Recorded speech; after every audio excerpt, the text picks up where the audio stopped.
Here inside Justin Henderson's hauler down at Knoxville Raceway. You're ready to take the track tonight in the number one car. What's kind of your thoughts going into this evening? Win. 100%. Simple for Justin. Real reason I was wanting to talk to Justin, we had a different Justin Peck, nearly get hurt in a sprint car accident this week. Big gap on the fence. Brought up a lot of conversations about safety, both with sprint cars and the actual racetracks themselves. I wanted to ask you, what do you think it's going to take for more tracks to step in and make those steps to be safer? Bridgeport's interesting because they've got a lot of rules in place for safety that make zero sense whatsoever. Like, I remember the first couple times I went there, no flip-flops in the pits. They were trying to make us wrap our fuel lines in frickin' aluminum foil because they were worried about fire and this and that.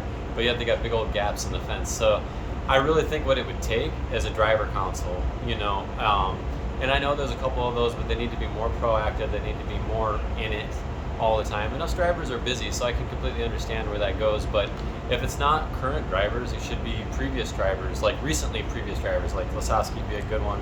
I hate to throw him under the bus. There's a bunch of good ones that would be really, really good at that. And the track's common sense doesn't always match up to a driver's common sense. And a lot of times when they think they know better, that's when things go wrong. We see that all over the country. Tracks think they know better and bad things happen. So I would definitely consult with previous drivers or have a driver council of current drivers. Comparing that to the situation at Hickory, which obviously is less safety related by a racetrack and more by drivers, but the lack of penalties kind of come into, how much do we care about the safety? Do you think it's as simple as more drivers having a voice that can help take a step to fix it, or is there a big wave of proactiveness that you kind of need out of everybody to find a way to get to a compromise or something? I don't think it's just the drivers.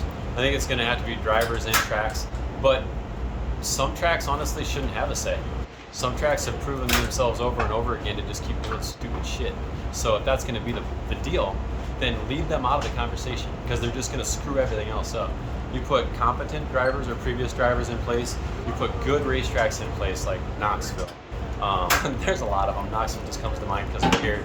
And you take those racetracks and drivers out of the equation that aren't going to do anything for you. I'm not going to go and ask a guy that can't even keep his license how to drive my car or what's safe on the highway.